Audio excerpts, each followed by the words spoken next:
रागक्षयो निब्बानं द्वेषक्षयो निब्बानं मोहक्षयो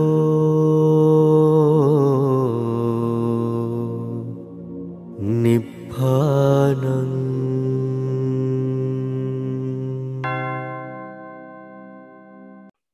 තෙරුවන් සරණයි. අවසන් පන්තින වාසික පාද නමස්කාර කරසිටනවා. සුවපත් වේවා මනවිත්වා. සමින්දනහස වහන්සේ මිට පෙරත් මේක සඳහන් කළා මතකයි මේ වහන්සේ අද දවසේ දේශනා කළා මේ අපි මේ ලංකාව වගේ උතුම් ධර්මදීපයක ඉපදලා ඉන්නේ පෙර වාසනාවක් යම් කිසි පුණ්‍ය මහිමයක් නිසා වෙන් කියලා. ඒක සමින්දනහස මේක ධර්මානුකූලව පැහැදිලි කර ගැනීමක් කරගන්න අවශ්‍යතාවය නිසාවයි මේ වහන්සේගෙන් කාර්මික බලාපොරොත්තු වෙන්නේ මේ. අද දවසේ වෙනකොට මේ රටේ බහුතර පිරිසක් යම් කිසි චිත්ත පීඩාවක යම් කිසි සාමාන්‍ය ජීවිතයේ තුළ අපහසුතාවයකට පත් වෙලා සිටිනවා. මේ මග වටින පිරිසකට උනත් නිසියාකාරව මේ කටයුතු වලට සහ සම්බන්ධ වෙන්න නොහැකියාවක් ඇති වෙලා තියෙනවා. පාලකයන් සහ පාලිතයන් අතර අවිශ්වාසයක් ගොඩනැගිලා තියෙනවා. යම් කිසි පිරිසක් පාලකයන් පිළිබඳව දේශ සහගතව වෛර සහගතව කටයුතු කරනවා. එතකොට මේ தත්ත්වය පෙර කර්මයක පෙර පූර්ව කර්මයක බලපෑමක්. එතකොට මේ වගේ තත්ත්වයන් තුළ මේ මිච්ඡර පුණ්‍ය භූමියක මේ සියලු ජනතාවට මේ සාමාන්‍ය ජන ජීවිතය තුළ ජීවත් වීම උදෙසා කියන කටයුතු ඉද පැටීමෙන් පවතින නිසා ඉදිරියටත් මේක තවත් මීටත් වඩා බරපතල තත්ත්වයක් වෙනවා කියලා පාලකයන් පවසනවා. එතකොට මේ තත්ත්වෙන් මිදලා මේ මිනිස්සුන්ට හිත පිරිසිදු කරගෙන ජීවත් වෙන්න මේ ගමන් නිවන් මාර්ගය උදෙසා යන පිරිසටත් අපහසුතාවයටපත් වෙලා තියෙන ජන ජීවිතයක් තියෙනවා. ඉතින් මේකෙන් මිදෙන්න මේ දේශ සහගත සිතුවිලි වලින් හත්ලා මේ මිනිසුන්ට මේ යහපත් මාර්ගයට පිවිසෙන්න අවශ්‍ය කරන පටිපිටාවක් පිළිස වහන්සේකින් කාර්මිකව උපදේශක් බලාපොරොත්තු වෙන සම්මිංගන වහන්සේ. හොඳයි. හොඳ ප්‍රශ්නයක්. දැන් අර ගෝල් ෆේස් එකේ තියෙනනේ අරගලයක්. නේද? හොඳයි. දැන් ওই අරගලේ මට ධර්මාසනයක් පනවලා දෙන්න පුළුවන්ද කාට හරි? ස්ටේජ් එකක් ගහලා ධර්මාසනයක් පිටවලා දෙන්න පුළුවන්. හරි. අපි හිතමුකෝ කෙනෙක් ඉදිරිපත් වෙනවා. හොඳයි. මං හදලා දෙන්නම් ස්ටේජ් එක. මං ධර්මාසනය හදලා දෙන්නම් කියලා. හොඳයි. අපි ඒ අභියෝග ජයගත්ත කියමුකෝ. දැන් ඔය මිනිස්සුන්ට මම බණ කියනවා තෙන්ට කියලා. කන්දේද? ඔය කවුරු හරි අවස්ථාවාදී දේශපාලකයෙක් ඇවිල්ලා අරගලයට ජය වේවා කිව්වහම ඒකට කන්දේ. එහෙම නැත්නම් කවුරු හරි භික්ෂූන් වහන්සේලාම කොටසක් ගිහිල්ලා අරගලයට ජය වේවා කියලා පිරිත් කිව්වොත් ඒකට කන්දේ. අරගලය මෙන්න මෙහෙම පවත්වාගෙන යන්න කියලා කවුරු හරි උපදෙස් දුන්නොත් ඒ ඔක්කොටමත් කන්දේ. හැම දෙයකටමත් කන්දේ.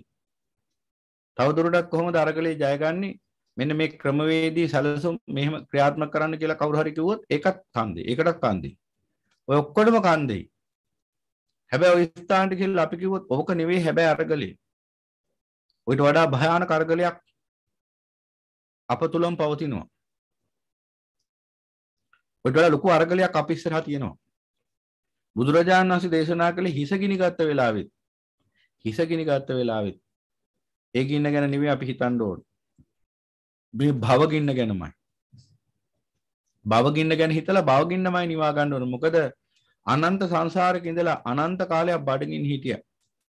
මේ ඊයේ පෙරේදා මේ ගෑස් නැති වෙච්ච නිසා බඩගින්න හිටියා නෙවෙයි. අර පෙරේත ලෝකවල පෙරේතයෝ කල්ප ගණන් බඩගින්නින් ගෑස් නැතුවද? අර නිර්වල සත්‍යයන්ට කණ්ඩ බොණ්ඩ මොකුත් මම නිරේ කිව්වේ කිසිම දෙයක් ලැබෙන්නේ නැහැ කියන අර්ථයෙන්. නිර්සත්‍ය අනන්ත කාලෙක ඉඳලා දුක් විඳිනවා කුසකින්නේ. පිපාසෙ නිකම්ම නෙවෙයි. ගිනිදැල් මැදි දෙවි දෙවි. අනන්ත කාලෙක ඉඳලා දුක් විඳින නිරේ.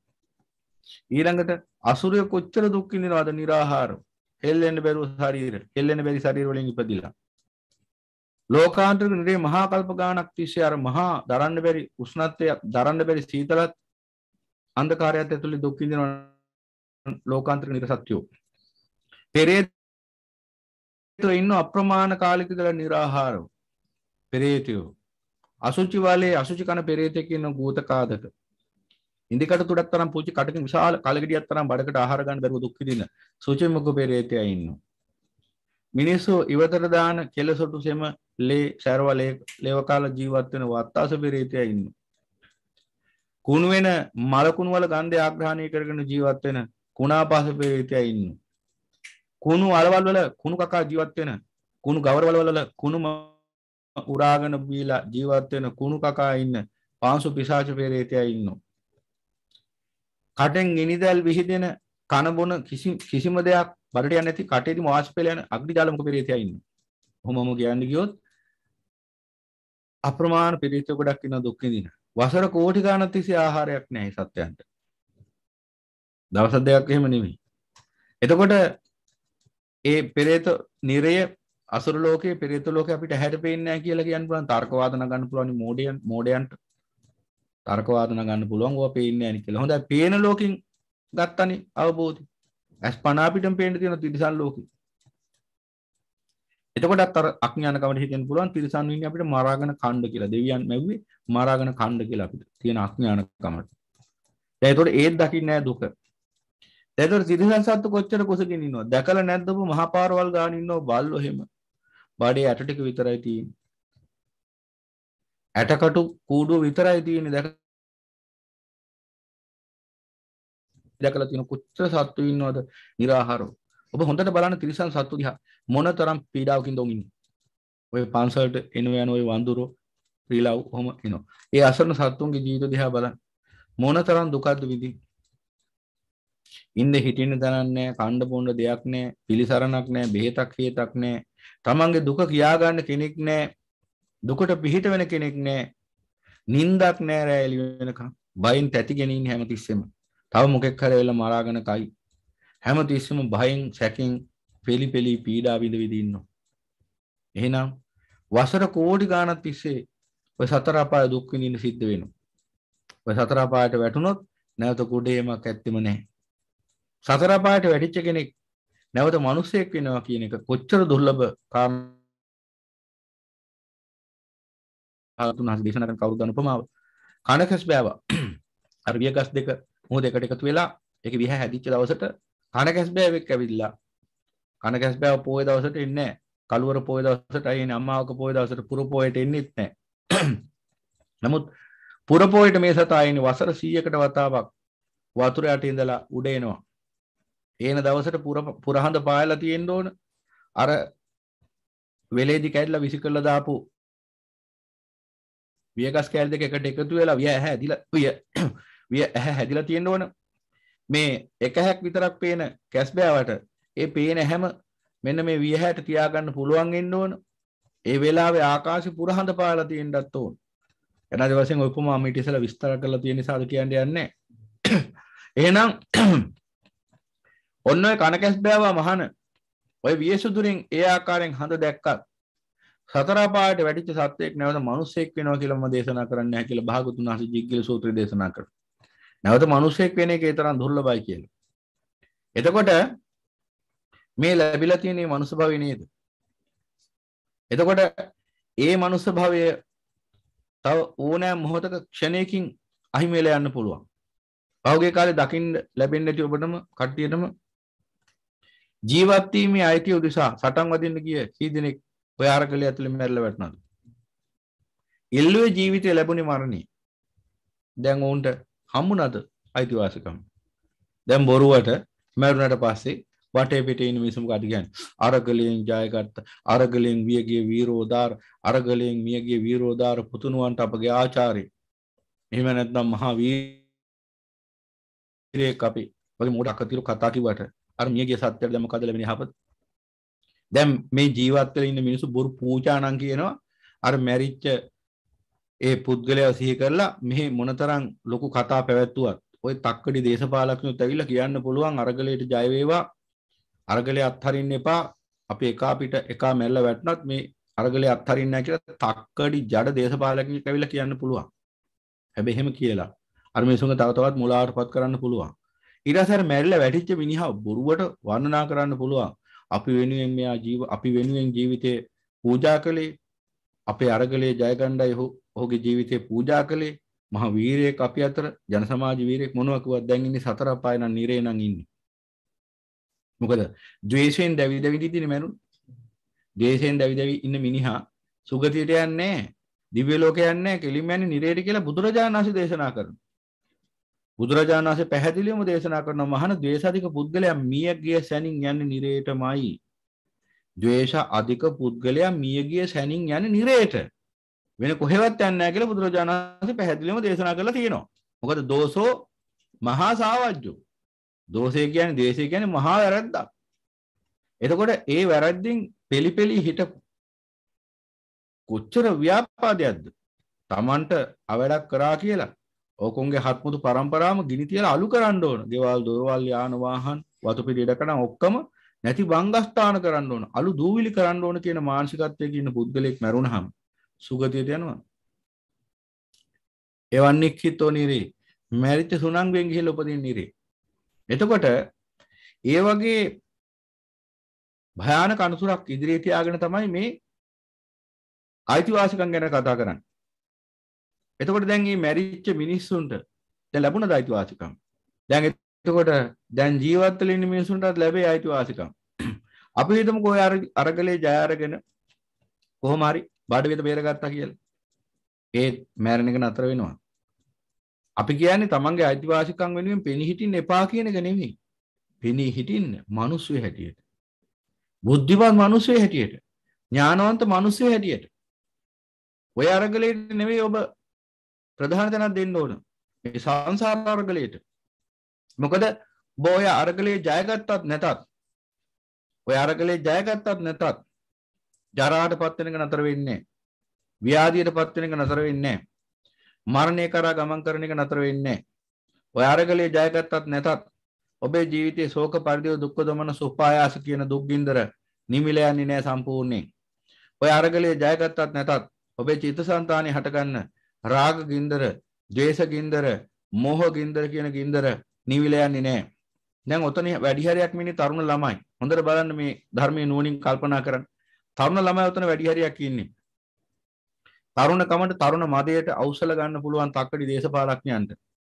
ඒක අර විශ්වවිද්‍යාලයට ගිය ගමන් ටක් ගාලා ඇදලා ගන්න දේශපාලනයට. මොකද තරුණ මදය තියෙන ඒ වයසේදී. ඒ කියන්නේ දඟලලා උඩ පැනලා ක්‍රියා කරන්න පුළුවන් හැකියාව. ඒ මදය නිසාම තමයි විනාශ වෙන්නේ. එතකොට ඔතන ඉන්න තරුණ ළමයි. අපි හිතමුකෝ හොඳයි. ඔය කියපු විදිහට ඔය අරගලේ ජයගත්තා කියමුකෝ. ජයගත්තා. Tamanට කැමති පාලකයෙකුත් පත් කරගත්තා. ඊට පස්සේ බඩු මිලත් පහත දැම්මා. ඔය ඔක්කොම කරාගත්තා කියමුකෝ. අරගලෙන් බලාපොරොත්තු වෙන සියල්ල ඉෂ්ට වුණා කියමුකෝ. හැබැයි දැන් ඔය අරගලේ වරුණ දවස් දෙකක් ගියා. ඔය තරුණ ළමයි ඔහොම දැන් ජීවිතේ ඉස්සරහට යනවා. දැන් ඔය තරුණ ළමයි අපිට අවුරුදු 25 මේ වෙනකොට. දැන් අවුරුදු 75 තමයි මැරෙන්න නියමිත. අපිට අවුරුදු 50ක් ජීවත් වෙන්න. දැන් ඔය අරගලේ ජයගෙන ලැබපු ජය අවුරුදු 50ක් Tamanට හැපේ පිණිස පවතී. ඒ කියන්නේ ඒ අවුරුදු 50 ඇතුළත කිසිම ආකාරයකින් ජීවිතේ දුකක් ඉන්නේ නැද්ද? ශෝක පරිදේව දුක්ඛ දොමන සුපායාස කියන දුක් එකක්වත් හටගන්න එක නැද්ද මේ ජීවිතවල ආයි? ඔතනින්ම දුක අවසන්ද? හරියට මේ සටන් වදින්නේ මරාගන්නේ සියලු දුකින් නිදහස් වෙනවා වගේ. එහෙනම් අපිත් එන ඔය අරගලයට.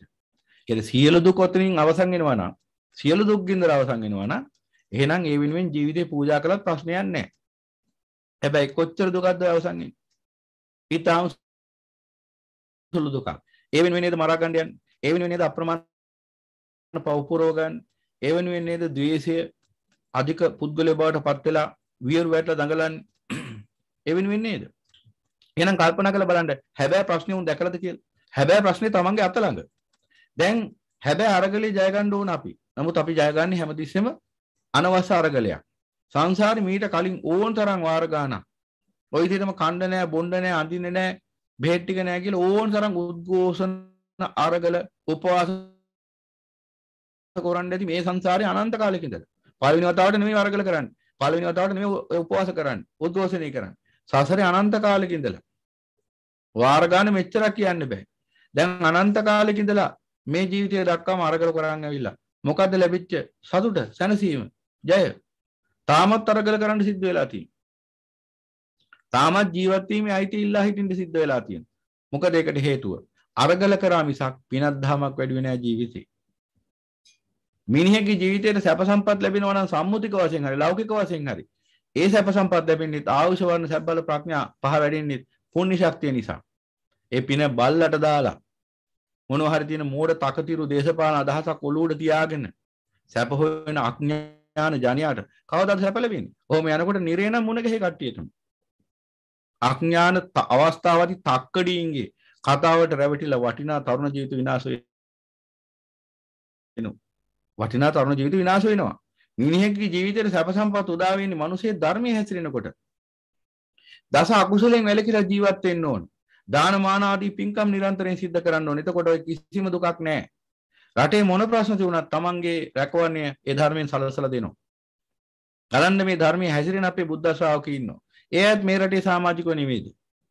ඒ අයටත් මේ කියන සමාජය කියන අර්බුද බලපාන්නේ නැද්ද? නමුත් සතුටින් ජීවත් වෙනවා. සතුටින් ජීවත් වෙන්නේ ඇයි? කර්මානුරූපව හරි එහෙම අවස්ථාවක් ඉදුණමයි කියමුකෝ. සංසාරේ කරගත්ත කර්මයක් නිසා තමයි රටක ඒ පුද්ගලයන්ගේ රටවැසියන්ගේ පාලකයා වශයෙන් අදූරදර්ශීම නැත්තම් අපි හිතමුකෝ අධර්මවාදී පුද්ගලයෙක්පත් වෙනවා කියලා. අපි එහෙම හිතමුකෝ. එහෙම වෙන්නේ කර්ම විපාකයක් නිසා තමයි. හැබැයි කර්ම විපාක නිසා එසේ වුණා කියලා. දැන් මේක අපේ කර්ම විපාකේ. ඒ නිසා අපි මේක මෙහෙම මරන්න ඕනේ මේක නාසන්න ඕනේ කියලා.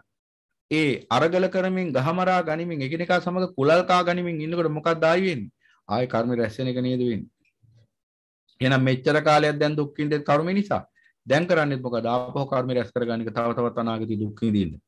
අනුංගගේ ගයක් ගෙන තියනකොට තමන්ගේ ගේ ගිනි ගන්න අවශ්‍ය කරන කර්ම ශක්තිය නිර්මාණය වෙලා ඉවරයි. ඒ බව දැක්කේ නෑ අපි. තව කෙනෙක්ට දුකක් දෙනකොට තව කෙනෙක්ට පීඩාවක් දෙනකොට තමන්ටත් ඒ දුක තමන්ටත් ඒ පීඩාව උරුම වෙන බව තේරුම් ගන්න ඥානයක් වැඩුන්නේ නෑ. අධ්‍යාපනය කියලා කොරේ ඔක තමයි අවසානයේ. අධ්‍යාපනය කියලා මිනිසයන්ව අධ්‍යාපනය කියලා කරලා තියෙන මොකද බැලුවම ලංකාවේ මිනිසයන්ව ධර්මයෙන් ඈත් කරපු එක. නැද්ද බලන්න? ඕන జగතෙට පුළුවන් අපිත් එක සාකච්ඡා කරන්න ඉන්නේ ගැන. අධ්‍යාපනය කියලා කරලා තියෙන එකම දේ මිනිසුන්ව ධර්මයෙන් ඈත් කරපු එක. කරලා තියෙන්නේ. පාසල් දරුවන් ධර්මයෙන් ඈත් කරපු එක. විභාගෙට උත්තර ලියන්න ඕන විෂයක් නෙවෙයි බුද්ධ ආගම කියන්නේ. බුදුරජාණන් වහන්සේ ධර්මය කියන්නේ විභාගෙදී උත්තර ලියලා ලකුණු ගන්න ඕන විෂයක්ද? එච්චර ප්‍රාථමික තැනකට ඇදලා දැම්මා ධර්මයේ. ධර්මය කියලා කියන්නේ විෂයකට සීමා කළා. ඒ නිසා ළමයින්ට දැන් සිද්ධ වෙලා තියෙනවා විභාග පිණිස කටපාඩම් කරගන්න ධර්මය. එච්චරයි. ඊට පස්සේ O level ලිව්වා ඉවරයි. ඊට පස්සේ බුද්ධ ආගම කැලි. O level එනකම් විතරයි බුද්ධ ආගම තියෙන්නේ. ඊට පස්සේ බෞද්ධ ශිෂ්ටාචාරය කියලා විෂයක් තියෙනවා. ඔය ශිෂ්ටාචාර විෂය හදපු මිනිස්සුන්ගේ මොලේ කොහෙද දන්නේ තිබුණේ? කොහෙද දන්නේ තියෙන්නේ මොලේ? මොලේ උඩ ඉඳගෙන දන්නේ ඒක හැදුවේ. බෞද්ධ ශිෂ්ටාචාරය. මොනවද උගන්වන්නේ? බෞද්ධ ශිෂ්ටාචාරය කියලා. අර රටේ බුදුදහම තිබුණේ මෙහෙමයි, මේ රටේ බුදුදහම තිබුණේ මෙහෙමයි, අරේ මෙහෙමයි, මෙහෙමයි, ජපානයේ මෙහෙමයි, ඉන්දියාවේ මෙහෙමයි, බුරුමේ මෙහෙමයි, තායිලන්තේ මෙහෙමයි. ඔය ටික නුගන්නන්නේ. ඉන්දියාවේ මෙහෙමයි, නාලන්දා විශ්වවිද්‍යාලය විනාශ වුණේ, ජගත්දලා වික්‍රමසීලා විශ්වවිද්‍යාලය මෙහෙමයි විනාශ වුණේ. කො ධර්මය? ධර්මය කො? අය උසස් පෙළට උගන්වන්න බැරිද ධර්මය? මෙන්න චතුරාර්ය සත්‍ය මෙන්න පටිච්චසමුප්පාදය මෙන්න ත්‍රිලක්ෂණේ. එහෙම බැරිද උගන්වන්න? එහෙනම් මොනවද ඉගැන්වුවේ? ශිෂ්ටාචාරය. පොතක් තියෙනවා. පොතේ අන්තර්ගතය ගැන නෙමෙයි කතා කරන්නේ. පොත හදලා තියෙන්නේ මේවෙන් කොළ මෙන්න මෙහෙවා. කොළ ගෙනාවේ ජර්මන් වලින් මුද්‍රණාලයේ තියෙන මෙහි. මුද්‍රණාලයේ මෙන්න මේ වගේ එකක්. මේ පිටකවරේ මෙච්චර වටින එකක්. මේ පොතේ කොළ මෙච්චර ඝනකමයි. මේ පොත ගැන කතා කර ඉන්නවා. පොතේ ඇතුලේ තියෙන මොකද්ද කියලා නිකන්වත් පෙරලලා බලන්නේ. ඒ රටවල වල බෞද්ධ ශිෂ්ටාචාරය පැවතිච්ච ආකාරය ගැන කතා කරනවා. ශිෂ්ටාචාරය ගැන විතරයි කතා කරන්නේ. ඒ ධර්මය ගැන සාකච්ඡා කරන්නේ මොනතරම් අඥාන තකතිරු මෝඩයද බලන්න. ඉතින් ඒ වගේ අඥාන රැලක් අධ්‍යාපන නිර්දේශයක් කියලා එකක් හදලා මේ ළමයින්ට ඕය ගන්නුවහම මේ ළමයි අවබෝධයෙන් යුක්ත උසස් මිනිස්සු වෙයි කියලා හිතන් ඉන්නේ. පොතක් අතට අරගෙන පොතේ ඇතුළාන්ත කියවන්නේ නැතුව පොතේ තියෙන පිට කවරේ කොළවල තියෙන දිගපල්ලය ගැන කතා කරන එක කවදාව ඥානවන්තයෙක් වෙයිද? ඒකට අවසානයේ සිද්ධ වෙන්නේ පොතෙන් පොතේම තියෙන කොළ ටික කඩලා කඩලකොටු ගහලා බස් පොලේ විකුණන්න අවසානයේ. ඒක තමයි අර කියන්නේ සාමා අමර විකුණති කජු මේ බස් පොලේ කජු කුමාරෝද පිටු දන්දි තියෙයිමතු අවසානයේ. ඔය පොත අවසානයේ උපකාර වෙන්නේ මොකටද? රස්සාවක් නැති තැන කඩල කොටක් ගහලා ජීවත් වෙන්නේ. එච්චරයි. මොකද අන්තර්ගතයක් නැහැනේ. අන්තර්ගතය ගැන නෙමෙයි බැලුවේ පොතේ කවර ගැන විතරයි. එතකොට මම කියන්න උත්සාහ ගත්තේ එතකොට එනම් මේ විෂය ඉස්කෝලේ පාසල් විෂයක් කියලා මේ බුදුරජාණන් වහන්සේගේ ධර්මයේ පාසල් විෂයකට සීමා කරලා ළමයින්ට ලකුණු ගන්න විෂයක් බවට පත් කළා. ළමයින්ව ධර්මයෙන් ඈත් කරා. මොකද අනිත් විෂයක් වගේමනේ ගණිතය, ඉංග්‍රීසි, සෞඛ්‍ය, බුද්ධාගම, විද්‍යාව, සමාජ අධ්‍යයනය, තාක්ෂණය ඔන්න. ඒ අතරම එකක් විතරයි බුද්ධාගම. ඒකත් බුදු දහම නෙවෙයි බුද්ධාගම. එහෙම ගන්නන්න පුළුවන් බුද්ධාගම කියලා. ඔන්න කරපු හැටි. ඉතින් ඒ අයගෙන් ඔයිට වඩා දෙයක් බලාපොරොත්තු වෙන්න පුළුවන්ද? ඒ ළමයින්ට කියලා දුන්නම් පාසලේදී දරුවනේ නියම අරගලේ ඕක නෙමෙයි. මෙන්න මේ සිත එක තියෙන සටනයි නියම අරගලේ. බුදුරජාණන් වහන්සේ දේශනා කළේ සියල්ල අවබෝධ කළ සියලු ආකාරයෙන්ම සියල්ල ස්පර්ශ කළ ප්‍රඥාවෙන්. එතකොට උන්වහන්සේ අපට පෙන්වා දෙනවා සැබෑ අරගලේ කියන්නේ ඕක නෙවෙයි. සැබෑ අරගලේ මේ සිත සමග කරන අරගලය. සිතනමති මාරේ අරගල කරනවා. නැවත නැවත මේ මරණය සහිත සංසාරي නිර්මාණය කරන්. සිතනමති මාරයා මහා අරගලයක නිරත වෙලා ඉන්නවා. නිරන්තරයෙන් මේ කර්ම ශක්තිය රැස් කරමින් මේ භයානක ජාති ජරා මරණ ශෝක පරිදේ දුක්ඛ දොමන සුපයාස අතර සැරිසරන්න. එතකොට අපි ප්‍රඥාවෙන් අරගලයක් කරනවා මේ සිතනමති මාරයව පරාජයටපත් කරන්න. මෙන්න සැබෑ අරගලේ. මේ අරගලේ ජයගත්තා නම් සියලු අරගල ජයගත්තා වෙනවා. සියලු දුකෙන් සදාහරම නිදහස් වුණා වෙනවා. යමෙක් මෙහෙම ප්‍රශ්නයක් ඇහුවොත් ඔබට අවශ්‍ය తాවකාලිකව දුකින් නිදහස් වීමද සදාතනික වශයෙන්ම දුකින් නිදහස් වීමද කියලා ඥානවන්තයෙක් නම් අනිවාර්යෙන් දෙන උත්තරයක්. සදාතනික වශයෙන් දුකින් නිදහස් වීමයි බලාපොරොත්තුව අපේක්ෂාව. එහෙනම් අඥානය තමයි අර తాවකාලිකව දුකින් නිදහස් වෙන්න බලන්නේ. එහෙනම් අන්න ඒකයි කිව්වේ. රටක් ජාතියක් හැටියට අඥානය බිහි කරලා තියෙන්නේ. ඒකයි මෙහෙම වෙලා තියෙන්නේ. මිනිස්සුන්ට දුරදිග හිතන්න ඥානයක් නැහැ. ඇත්ත දකින්න ඥානිය නැහැ. ජීවිතය ගැන දකින්න ඥානිය නැහැ. සංසාරය ගැන දකින්න ඥානිය නැහැ.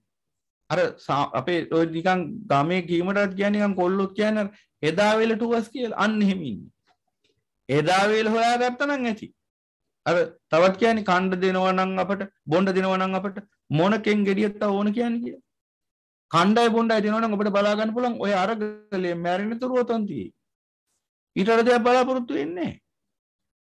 මේ මොහොතක් පාසා ජරාවටපත් වෙමින් මරණය කරා යන මහා භයානක මරණයක් අවසාන උරුම වෙන්නේ. දැක්ක නේද අරගලේ මැද්දේ එක්තරා മന്ത്രിවරයෙක්ද ඇමතිවරයෙක්ද ගහලා මරලා තිබුණා. යට ඇඳුම් සහිතව අර මහපාරේ තිරිසනු දෙන්නෙක් වගේ මරලා තිබුණේ. තම තමන් කරගත්ත කර්මවල විපාක තමයි තමන්ට ලැබෙන්නේ. ඒක වෙනම දෙයක්. නමුත් ඔවුන් කර්ම ගෙව්වා. කවුද ඒ කර්ම රැස් කරගත්ත කෙනාද? එක පිරිසක් කර්ම ගෙවනවා, තව පිරිසක් කර්ම රැස් කරගන්නවා. එතකොට එහෙනම් ඔය වගේ තත්ත්වයකට රටපත් උනේ ඇයි? දුරදිග හිතන මිනිස්සු නැති නිසා. පාලකයා අතරත් නැහැ, රටවැසිය අතරත් නැහැ. පාලකයාත් අදූරදර්ශී අඥාන පිරිසක්. රටවැසියත් අදූරදර්ශී අඥාන පිරිසක්. ඔය රටවැසියම නේද, ඔය අදූරදර්ශී රටවැසියම නේද ඔය පාලකයන්ගපත් කරගත්තේ. දැන් ඔවුන් මරාගෙන කණ්ඩ හදන්නේ.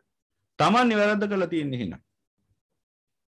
ඒක නිසා පින්වතුනි, මිනිස්සු හැටියට උසස් මිනිස්සු හැටියට ඥානයේදී මිනිස්සු හැටියට කල්පනා කරන පිරිසක් මේ රටේ බහුල වශයෙන් දකින්න හැමෙන්නේ තාම සුළු පිරිසක් විතරයි ඉන්නේ. එහෙම ධර්මයේ හැසිරෙන පිරිසක් හිටියනම් මේ රටේ පාලකයා අතරත් රටවැසියා අතරත් එහෙනම් රට මේ වගේ තත්යකටපත් වෙන්නේ නැහැ.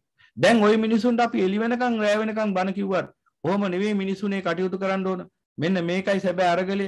මෙන්න මේ අරගලයේ ජාගනින්න හිස ගිනිගත්ත වෙලාවෙත් සිහි කරන්න ඕන භවගින්න ගැනමයි. හිස ගිනිගත්ත වෙලාවෙත් හිස ගින්න නෙවෙයි ඉස්සෙල්ලම නිවන්න ඕන භවගින්නයි. මොකද භවගින්නයි භයානක. හිසේ ගින්නෙන් දැවෙන්නේ මේ අත්භවය විතරයි. භවගින්නෙන් දැවෙනවා භවයෙන් භවය. හිසේ ගින්න අමතක කරයිද කුසේ ගින්න අමතක කරගන්න බැරි මිනිස්සු. දැන් මේ බණ අහන්න ගියත් මට පේන්නේ නැහැ. කුසේ ගින්න නැගිලෙනවා භවගින්නට වඩා ලොකුවට.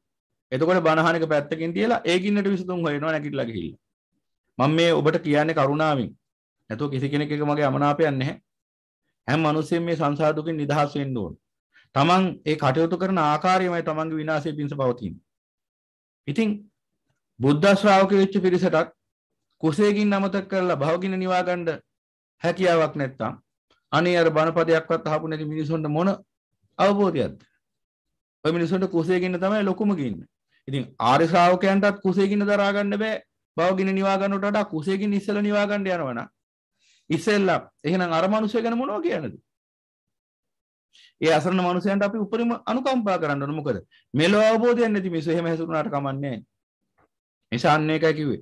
මෙතන ප්‍රශ්නේ තියෙන්නේ මිනිසුන්ගේ අවබෝධය පිළිබඳ මිසක් ඔය පරිබාහිර හේතුවක් නෙමෙයි මෙතන තියෙන්නේ.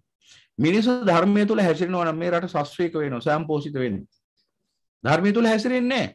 පාලකයා ධර්මයේ තුල හැසිරෙන්නේත් නැහැ. රටවැසියා ධර්මයේ තුල හැසිරෙන්නේත් නැහැ. ධර්මයේ තුල කිව්වේ ලෝකෝත්තර ධර්මයේ තුල නෙමෙයි. අඩුම තරමේ දස අකුසලෙන් වැළකීලා ජීවත් වෙනවා. අඩුම තරමේ දස අකුසලෙන් වැළකීලා ජීවත් වෙනවාද? දස අකුසලෙන් වැළකීලා ජීවත් වෙනවා කියන එක දේශපාලනික වශයෙන් විවේචනය කරන්න පුළුවන් කාරණයක්ද? ඕන මිනිහෙට පුළුවන් අවිලා අවශ්‍ය නම් ප්‍රශ්න කරන්න අපේ. දේශපාලඥයෝ කියන ඕනම කෙනෙක්ට. ඒ කියන්නේ කාට හරි කියනවා නම් දස අකුසලෙන් වැළකීලා ජීවත් වෙන්න කියලා කිව්වහම ආගම අබින් හරි මොකක් හරි කියලා ආගම හෙරොයින් කියලා හරි ඒක ප්‍රතික්ෂේප කරන්න උත්සාහ ගන්නවා නම් ඒ කවුද? මොන මෝඩෙක්ද? කොහෙද ඥානිය තියෙන්නේ? පස්සපැත්තේ තියෙන ඥානිය. ඒකට තමයි ඉඳගෙන ඉන්නේ. ඒ පස්සපැත්තේ ඥානිය තියාගෙන ඒකට ඉඳගෙන තමයි රට ගැන තීරණය කරන්න යන්නේ. රට ගැන තීරණ ගන්න. ඉතින් ඒ වගේ අසත්පුරුෂය ඔබ අවසානයේ අරගෙන යන්නේ නිරේට. නිරේට ගිහිල්ලා යොදුන් ගණන් උස ගිනිදල් මැදි දැවෙන්න සිද්ධ වෙච්ච දවසට තමයි අරගලේ තරම තේරෙන්නේ. මං කියන්නේ ඔය කැමැති අරගලයක් කරගත්තා ඒක නෙමෙයි. හැබැයි ප්‍රශ්නේ දිහා බලන්න. මිනිස්සු ධර්මාවබෝධය නැතිකම මෙතන තියෙන එකම ප්‍රශ්නේ. පාලකයාත් මේව රද්ද හදා ගන්න ඕන. ධර්මයට යොමු වෙන්න ඕන. ධර්මානුකූල වෙන්න. ධර්මානුකූලව කියේ මොකද්ද? නිවැරදි විදිහට ජීවත් වෙන්න කියන සුද්ධ සිංහලෙන්. ධර්මයේ හැසිරෙන්න කොහොම නිකන් හිතෙන්න පුළුවන් සුදු ඇදගෙන උතුරු සරුවක් දාගෙන අර ඇටමාලිකුත් අතේ අරගෙන පන්සලට එන්න කියන එකයි මේ කියන්නේ කියලා. එහෙම එකක් නෙමෙයි මේ කිව්වේ. නිවැරදිව හැසිරෙන්න. නිවැරදිව හිතන්න නිවැරදි හැසිරෙන්න. දස අකුසලෙන් වෙන් වෙන්න. ප්‍රාණඝාත, අදත්තාදාන, කාමීත්‍යාචාර ආදී අකුසලයන්ගෙන් වෙන් වෙන්න. මුසාවාද, පිසුනාවාච, පරුසාවාච, සම්ප්‍රප්පලාප ආදී මේ වචනෙන් කරන වැරදි වලින් නිදහස් වෙන්න. වෙන් වෙන්න. අවිජ්ජාව, ව්‍යාපාදය, මිත්‍යා දෘෂ්ටි කියන මේ දැඩි ලෝභය, වෛරී සිත, ඊළඟට ඇත්ත ඇති සැටියෙන් පිළිගන්නේ නැතිකම, කර්මය, කර්මඵල විපාක පිළිගන්නේ නැති මේ අඥානකමින් වෙන් වෙන්න. මෙන්න මේ දස අකුසලෙන් වෙන් වෙන්න කියලා කිව්වේ. ඒ දස අකුසලෙන් හරි වෙන් වෙලා ජීවත් වෙනවා නම් මෙලොවදීම සැප උදා වෙනවා. මෙලොවදීම සැප උදා වෙනවා. මෙලොවදීම සැප උදා නොවෙන්නේ ඇයි? මෙලොවදීම හැසිරෙන්නේ පාපී ආකාරයෙන් දස අකුසලයේ දෙමින්. ඒ නිසා මිනිස්සු හැටියට මේ රට මේ තරම් විනාශයට පත් කළ දැම්මේ අනවබෝධයෙන් යුක්තව කටයුතු කරන්න ගිහිල්ලා. නැත්තම් මේ මොනතරම් පූජනීය රටක්ද? ඊට පස්සේ රටට දොස් කියනවා. මේ රටේ ඉන්නේ මෙහෙමයි කියලා. රටේ ප්‍රශ්නයක් නෙවෙයි තියෙන්නේ. මිනිසුන්ගේ චින්තනය පිළිබඳ ප්‍රශ්නයක් තියෙන්නේ. ඒක තමයි අර පාසල් වලින් දුන්නේ. නිවැරදිව හිතන්න ඔය දීලා තියෙන අධ්‍යාපනය තමයි ප්‍රකට වෙන්නේ. පොඩි ආවේගයක් ආපු ගමන් ගිනි තියලා වනසලා විනාශ කළා දාන තමන්ගේම අර මිනිස්සු බලන්න මේවා අපි කරමින් ඊටාම් වියරු වැඩිලා දැන් මේවා ගහම මාවත් මරාගෙන කණ්ඩේ හිටන්නේ නැහැ. කාමන්නේ ආවත් මරාගෙන කණ්ඩ බැරි නම් ඕන්දයක් කරගත්තා වේ. බුදුරජාණන් වහන්සේගේ ධර්මය අපි පෙන්වා දෙන්නේ. අඥාන ජනියා මේ කියන්නේ මොකද්ද කියලා කල්පනා කරන්නේ නැහැ. තමන්ට කො පහර ගැහුවා කියලා හිතයි, තමන්ව විවේචනය කරා කියලා හිතයි. මේ පෙන්ලා දුන්නේ යහපතයි කියලා දකින්න තරම් ඥානයක් නෑ අඥානියට. හැමතිස්සෙම අඥානිය. අර සර්පේගේ ඇඟේ මොන හරි gediyak තිබුණොත් අපි ඒක හොද කරන්න කියලා උත්සාහ ගත්තොත් ඌ දෂ්ට කරනවා. මොකද ඌට තේරෙන්නේ ඌට මේ යහපතක් කරන්න හදන්නේ කියලා. ඒ වගේ සර්පයා වගේ මිනිස්සු ඉන්න පුළුවන්. ඒ අඥානයන්ට තේරෙන්නේ මේ තමන්ගේ යහපත ගැනයි මේ කියන්නේ කියලා. ඒ වගේම අවස්ථාවකින් ඉන්නත් පුළුවන්. ඉතින් ඒක නිසා ඔය ප්‍රශ්නෙට උත්තරේ නම් බණ අහන්න ඕන. ශ්‍රී සද්ධර්මයට කන් දෙන්න ඕන. බණ ඇහුවේ නැති ධර්මයට කන් නොදුන්න මිනිසයා කොහොමද නිවැරදි චින්තනය අඳුරන්නේ? කොහොමද නිවැරදි චර්යාව අඳුරන්නේ? මිනිසෙක් චින්තනයෙන් නිවැරදි වෙන්න ඕන, චර්යාවෙන් නිවැරදි වෙන්න ඕන. චින්තනයෙන් සහ චර්යාවෙන් නිවැරදි වෙන්න නම් ඉස්සෙල්ලා මුලින්ම උතුම් ශ්‍රී සද්ධර්මයට කන් දෙන්න ඕන. අන්න ධර්මයට කන් දුන්නාම ඔහුගේ චින්තනය නිවැරදි වෙනවා. ඔහුගේ චර්යාව නිවැරදි වෙනවා. ඒ අනුසාරයෙන් මොකද වෙන්නේ? ඔහුට පුණ්‍ය විපාක අන්න ඊට පස්සේ විපාක දෙන්න පටන් ගන්නවා. ඊට පස්සේ පුණ්‍ය ශක්තියෙන් සියල්ල ලැබෙනවා. ජීවිතයට සැප ලැබෙන්නේ ආයුෂ වර්ණ සැප බල ප්‍රඥා පහ වැඩුණොත්. ආයුෂ වර්ණ සැප බල ප්‍රඥා මේ පහ වැඩින්නේ පුණ්‍ය ශක්තිය. වෙන කිසිම ශක්තියකට මේ පහ වැඩින්නේ නැහැ. ඔබ දැකලා නැද්ද? කෝටි ප්‍රකෝටි ගණන් ධනෙ තියෙන මිනිස්සුන්ගේ පවා ආයුෂ වර්ණයේ සැපේ බලේ ප්‍රඥාව දුර වෙලා ගිහිල්ලා මැරිච්ච හැටි. ලෝකේ පහළ වෙච්ච මේ මෑත ඉතිහාසයේ හිටපු ලොකුම ධනවතෙක් තමයි ස්ටීව් ජොබ්ස්. Apple දුරකථනයේ Apple පරිගණකයේ නිර්මාතෘවරයා. එතකොට ඔහු අන්තිමට මැරුණේ කොහොමද? ට්‍රිලියන ගාණක් ධනෙ තිබුණා. හැබැයි අවසානයේ ඔහු මිය ගියේ පෙනහල්ලේ පිළිකාවකින්. ආයුෂ වර්ණ සැප බල ප්‍රඥා පහම සිඳිලා ගිහිල්ලා අවසානයේ මරණයටපත් වුණේ. මෙලොවදීම. දැන් අර මහා ධනියෙන් ඇති ඵලය මොකද්ද? එහෙනම් සැප ලැබෙන්නේ ධනිය නිසාද? සැප ලැබෙන්නේ බලය නිසාද? සැප ලැබෙන්නේ නිලය නිසාද? සැප ලැබෙන්නේ කුලය නිසාද? ඔය එකක්වත් නිසා නෙවෙයි සැප ලැබෙන්නේ. සැප ලැබෙන්නේ පුණ්‍ය ශක්තිය නිසා. එහෙනම් ඔය මිනිස්යාගේ පුණ්‍ය ශක්තිය දුර්වලයි. ඒ නිසා එහෙම දුක් විඳින වෙලා තියෙන්නේ. පුණ්‍ය ශක්තිය වැඩිච මිනිස්සු මේ මොහොතේ මේ රටේ ඉඳගෙන සැප විඳිනවා. රටේ ප්‍රශ්නයක් නෙමෙයි තියෙන්නේ. දැන් සමහරව අර්ථකථනය කරන්න ගියාම අයියෝ වැඩක් නැහැ ලංකාව මෙහෙමයි කිය. මොකද ලංකාව වැඩක් නැහැ කිය. මේ තරම් පූජනීය රටක් කියලාද? අපි නම් බුදුරජාණන් වහන්සේගේ මාර්ගයේ ගමන් කරන බුද්ධ ශ්‍රාවක හැටියට අතිශය සුවසේ වසනවා. එතකොට කියන්න පුළුවන් හාමුදුරන්ට දාන ටික කවුරුහරි දෙනවනේ කියලා. නෑ. දාන දෙන මිනිස්සු සුවසේ වසන. දාන දෙන්නත් උන්ට තියෙන්නේ බෑ. ඕන සුවසේ වසන. අන්න බලන්න. බුද්ධ ශ්‍රාවකේ සුවසේ වසන. ඒ නිසා බුද්ධ ශ්‍රාවකයන්ට මේ පූජනීය රටේ වටිනාකම අංශු මාත්‍රකින් අඩු වෙන්නේ නැහැ. මේ මහා උත්තරීතර රටේ ඉපදුනේ අප්‍රමාණ පින් ඇති නිසා. එහෙනම් මිනිස්සු වශයෙන් කල්පනා කරන්න ඕන. මේ ජීවිතේ හැබැයි ප්‍රශ්නේ දිහා මොහොතක් පාසා මරණය කර ගමන් කරමින් ඉන්නේ. කොයි වෙලාවෙත් දන්නේ නැහැ මැරෙන්නේ. කොයි වෙලාවෙත් දන්නේ නැහැ. ඒ දවස් අද වෙන්නත් පුළුවන්. දැක්කනේ ජීවිතේ අයිති ලාගෙන ගිහිල්ලා අන්තිමට අරගලේ මැද මැරිලා වැටුණා. ඉතින් ඒක නිසා කවුද දන්නේ ඊළඟ අවස්ථාව තමන්ගේද කියලා. දැන් උඩ පැන පැන ඉන්නවා තරුණ මදේ නිසා.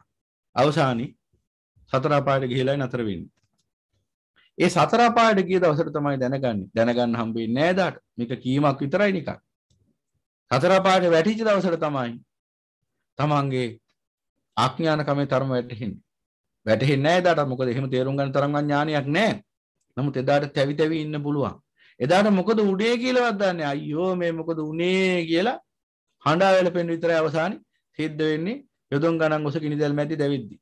ඒ නිසා බුදුරජාණන් වහන්සේගේ දේශනාව කුමාරද හිස ගිනි ගද්දි මිනිසයා ඥානවන්තයෙක් නම් කල්පනා කරන්න ඕන මේ හිසේ ගින්නෙන් මට උරුම වෙන්නේ මොන වගේ දුකක්ද? මේ හිසේ ගින්න නිසා මට උරුම වෙන්නේ සාමාන්‍ය දුකක්. මේ අත්භවයේ මට දුක් විඳලා මැරෙන්න සිද්ධ වෙයි. ඔව් මේ අත්භවය විතරයි හැබැයි. හැබැයි මේ භවගින්න මේ රාග දේශ මොහ කියන ගින්දර නිවා ගත්තේ නැත්තම් එහෙනම් සංසාරේ වසර කෝටි ගාණක් තිස්සේ තව දැවෙන්න සිද්ධ වෙනවා. එහෙනම් වඩා භයානක ගින්දර Taman ළඟ තියාගෙන මේ සොළු ගින්දරකටනේ මේ වෙහෙසෙන්නේ. අන්න හිසගිනි ගත්ත මිනිහත් එහෙම කල්පනා කරනවා. එහෙනම් කුසේ ගින්න ගැන කුමක් කියනවා? හිසේ ගින්නත් ඒ තරම් හිසේ ගින්නත් ඒ ආකාරයෙන් නොතක හැරලා භවගින්නම නිවන්නට වැරදැරිය යුතු නම් කුසේ ගින්න ගැන කුමක් කියනවා? ඉතින් මේ ධර්මයේ තේරුම් ගන්න ප්‍රඥාවත් එකයි. පඤ්ඤාවන්තසයන් දමෝ නායන් දමෝ දුප්පඤ්ඤස. අපි කට කැඩෙනකන් කටේ ලේරහ කටේ උගුර කෙල හිඳෙනකන් උගුර ලේරහ වෙනකන් මේ ධර්මයේ පෙන්වා දුන්නත් වැඩක් නැහැ. මිනිස්සේ ප්‍රඥාව මේ ධර්මයට කන් දෙන්නේ නැත්තම් නිකම්ම නිකන් ඕන්ට මේක වචන ටිකක් විතරයි. ඉතින් ඒක නිසා අපි දකින්න ඕන මිනිස්සු මේ ප්‍රශ්නේ නිදහස් වෙන්න නම් සියලුම දෙනා මේ ධර්මයට කන් දෙන්න ඕන. එදාට මේ සියලු ප්‍රශ්න වෙනස් වෙනවා. මිනිස්සු දන්නේ නැහැ සමානතර අනන්තර ගැන.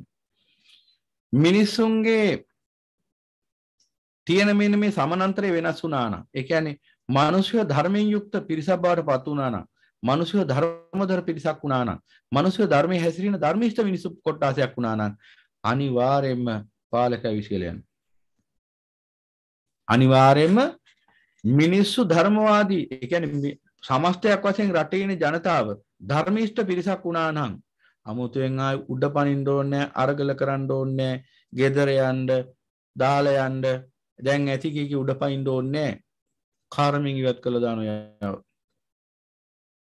කොහෙවත් අරගල කරන්න ඕනේ. පාලකයා නුසුදුස්සෙක් නම් පාලකයාව කර්මෙන් ඉවත් කරනවා.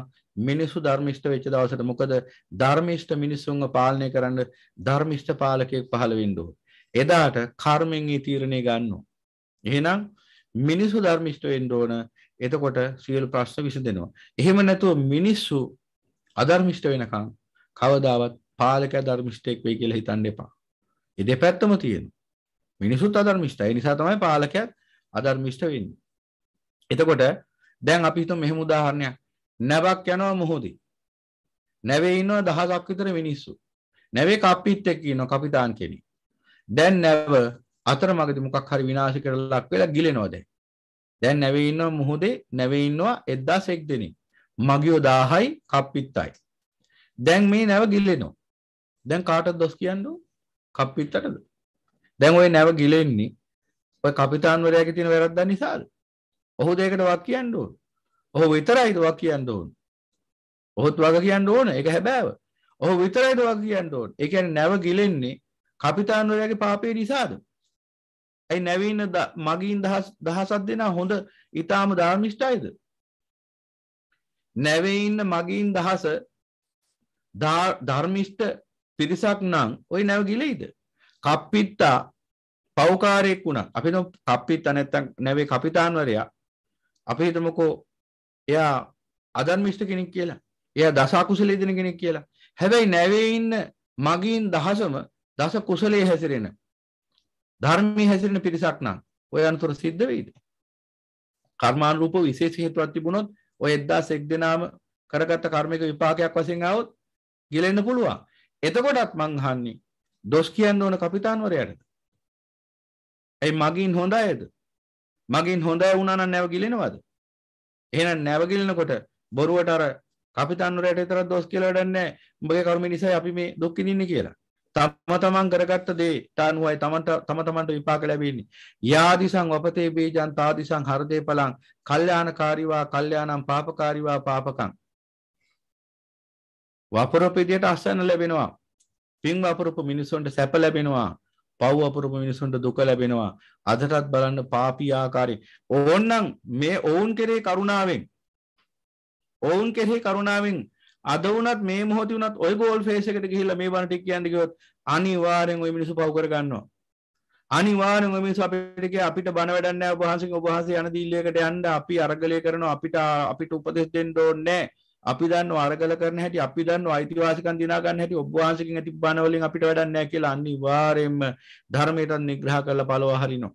ආය අහන්න දෙයක් නැහැ. හැබැයි ගිහිල්ලා කිව්වනම් පින්වත මම ඔයාලට ආශිර්වාද කරන්නයි ආවේ. ඔයාලගේ අරගලයට ජය වේවා කියලා කිව්වනම් අන්න ඒකට නම් කන්දේ. ඉතින් ඒක නිසා කොහොමද මේ වැරද්ද හදන්නේ?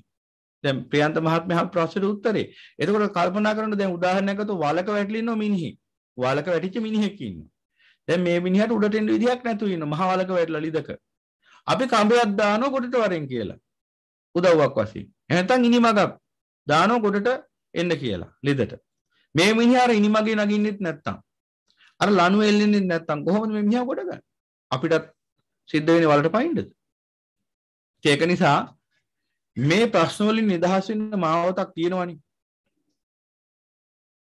අර මිහිරි පැන්නේ හාමුදුරුවෝ කිව්වාගේ දැසත් හොඳට තිබේ නම් මගත් දැසත් හොඳට පෙනේ නම් මගත් හොඳට තිබේ නම් කිම බැදිවල යන්නේ මම් මුලා වූ එකෙකුසේ.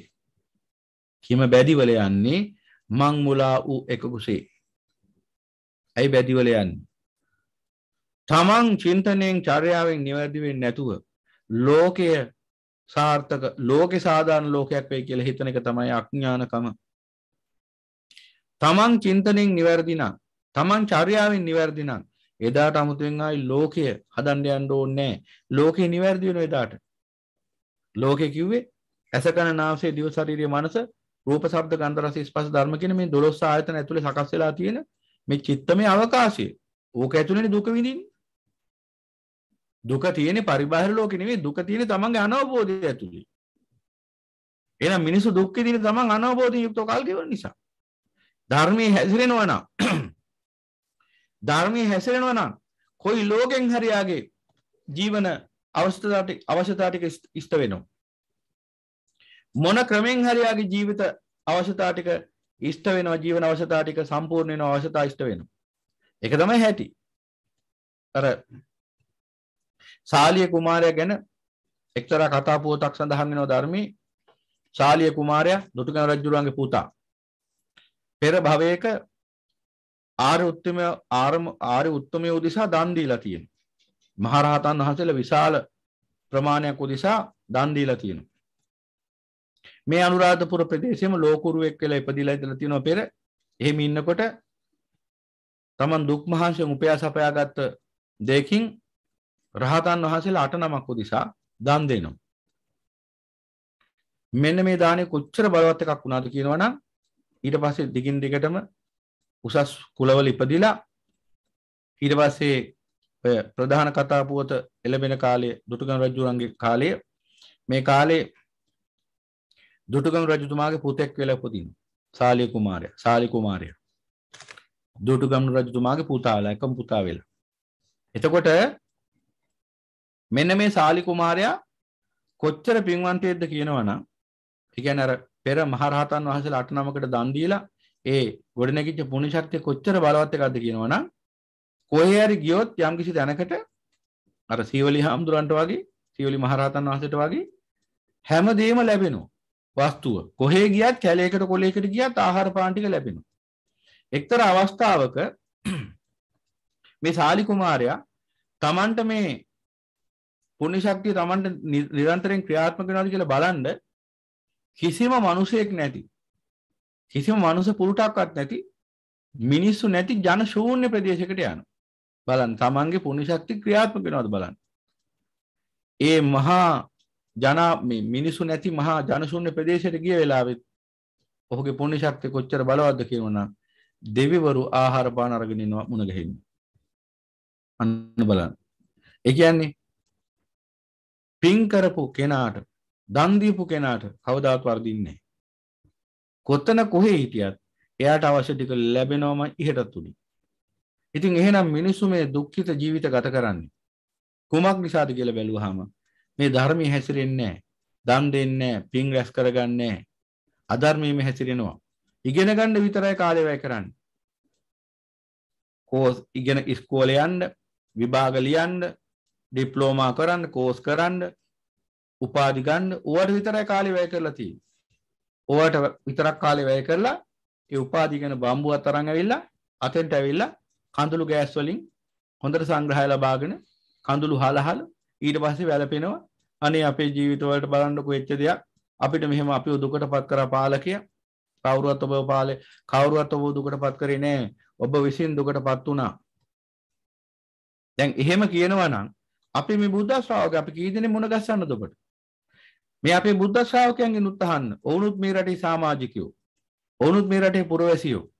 ඔවුනුත් මේ ආර්ථික ක්‍රමයේ ඇතුළේම ජීවත් වෙන. අපි මේ කියන්නේ පාලකයා හොඳයි කරි මේ ක්‍රමයේ හොඳයි කියලා නෙමෙයි. බහුතරයක් දෙනාගෙන අනුකම්පාවෙන් කරුණාවෙන් මේ පෙන්වා දෙන්නේ. කලයුත් ඔය නෙවෙයි ඕක නෙවෙයි. කලයුත් ධර්මයේ හැසිරීමයි. ධර්මයේ හැසිරෙන්න ඔබ අවංකව මේ ධර්මයේ හැසිරලා බලන්න. ඔබ අති උත්තරීතර මහසෑය හමුවට එන්න. මල් පොකුරක් අතට ගන්න. අති උත්තරීතර බුද්ධ ධම්ම සංඝ ත්‍රිවිධ රත්නයේ ගුණය සිහිපත් කරගෙන සම්මා සම්බුදු පියාණන් වහන්සේගේ අනන්ත ගුණ මහිමේ සිහිපත් කරගෙන ඔය මහසෑය වටේට ප්‍රදක්ෂිනා කරන්න. ප්‍රදක්ෂිනා කරලා මල් ටික මහසෑය රදුන් වහන්සේට පූජා කරලා මේ අප්‍රමාණ පින්බෙලෙන් මම සියලු දුකෙන් නිදහස් වේවා කියලා ප්‍රාර්ථනා කරන්න.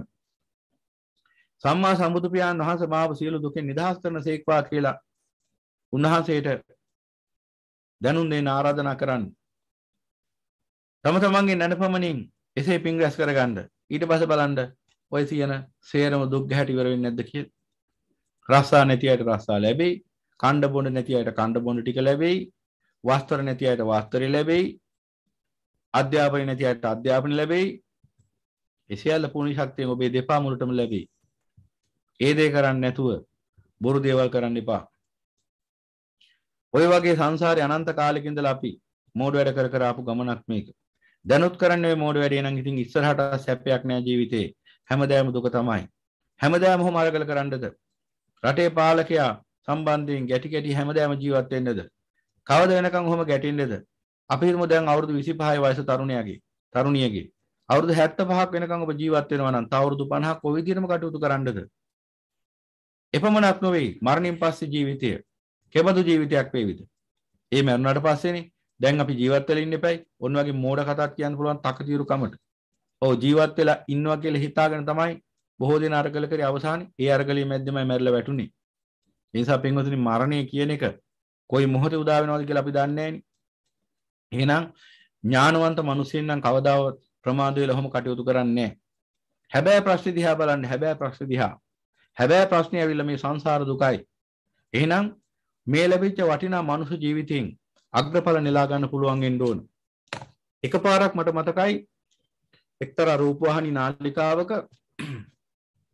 ඔය රටේ එක්තරා රූපවාහිනී නාලිකාවක මිනිසුන්ගේ රාගයේ දේශීම හවුසන තකතිරු මෝඩ රූපවාහිනී නාලිකාවක එක්තරා නිවේදකෙක් ප්‍රවෘත්තියක් කියනවා. ඒ ප්‍රවෘත්තිය තමයි මේ ශුද්ධ නගරේ මේ අනුරාධපුර නගරේ මේ අනුරාධපුර සීමාවටමයි මේ ළඟපාත ගමක මිනිසුන්ට කණ්ඩ දෙයක් නැහැ කියලා මිනිස්සු අර වැවේ නෙළුම් අල හාරගෙන කනවා. මේක මහා ප්‍රවෘත්තියක්. නෙළුම් අල හාරගෙන කනවා මහා දුකකටපත් වෙලා කියලා මේ මිනිස්සු. මේ ශුද්ධ නගරින් ශුද්ධ නගරේ ඉපදිච්ච මිනිස්සු ටිකක්. ශුද්ධ නගරය කියන්නේ මේ අනුරාධපුරයටම ආйти මේ ළඟපාත ගමක. ඒ ප්‍රවෘත්තිය කාලෙකට ඉස්සෙල්ලා ගිය එකක් මම කියන්නේ. එතකොට මේ මෝඩ මාධ්‍යවේදීන් ටික ධර්මයක් ගැන කිසිම අවබෝධයක් නැහැ. ඒ නිසා දැක්කා මේ ශුද්ධ නගරේ ඉපදිලා උන් දුක් විඳිනවා කියලා. අලේ කාලා හරි ජීවත් වෙන්න ලැබුණි ශුද්ධ නගරය කියලා දැක්කේ නෑනේ අඥානකමට.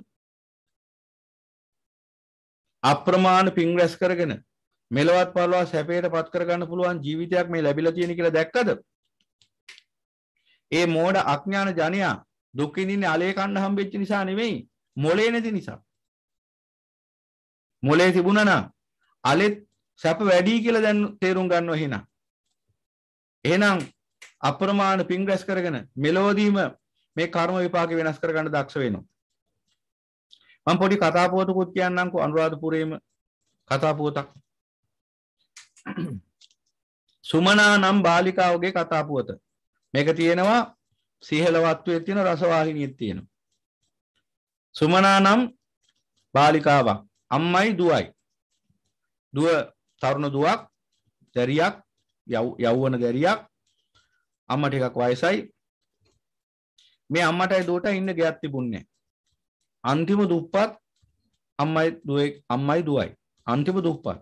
කොච්චර දුප්පත්ද කියනවා නම් අම්බලමකයි ජීවත් වුනේ. අම්බලමක ජීවත් වෙලා මිනිසුන්ට අතපාමින් තමයි එදිනදා වේල හොයාගත්තේ. මෙන්න මෙහෙම මේ සුමනා කියන මේ දැරියයි ඇයගේ අම්මයි අර විදිහට අම්බලමක ජීවත් වෙනවා.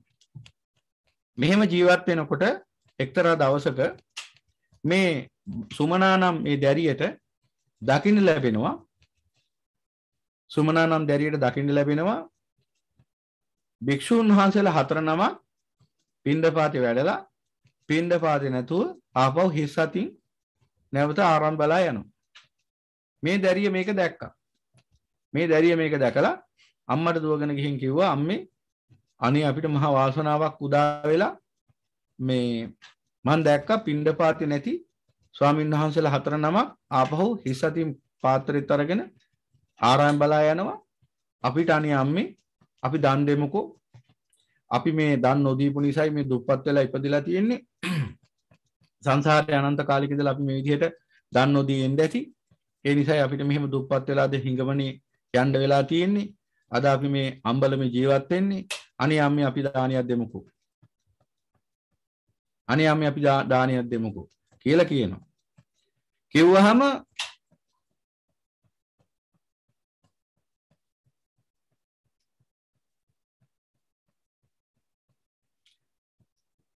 දානි දෙමුකෝ කියලා කියනවා. එතකොට මේ දානි දෙන්නේ කොහොමද කියලා දැන් අම්මා කල්පනා කරනවා. අම්මා කල්පනා කරනවා දැන් දුවේ දානි දෙමු කියලා කිව්වට කොහොමද දානියක් දෙන්නේ? උඹයි මායි හිඟා කාලා ජීවත් වෙන්නේ. අපේ අතේ 7-5ක් නැහැ. කොහොමද දන් දෙන්නේ දුවේ? ඊට පස්සේ මේ තරුණිය කල්පනා කරනවා කොහොමද දන් දෙන්නේ? අනේ අම්මේ මේ අවස්ථාව නම් මග හැරව ගන්න බෑ.